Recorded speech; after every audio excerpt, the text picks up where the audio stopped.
నేను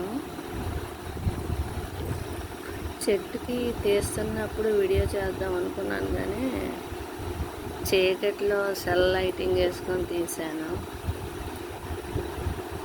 ఇంచుమించు ఈ సైజు వచ్చి ఒక 3 వారాలకి ఎక్కువ అయింది. పెరగట్లేదు, కలర్ మారట్లేదు. ఏం చూసి ఇంకా కలర్ మారలేదు, మళ్ళీ ఏమన్నా పోతాయేమో అని తీసేసాను. 16 వచ్చాయి, ఒకటి కట్ చేశాను. 1 2 3 4 5 7 8 9 10 11 12 13 14 15 వచ్చాయి.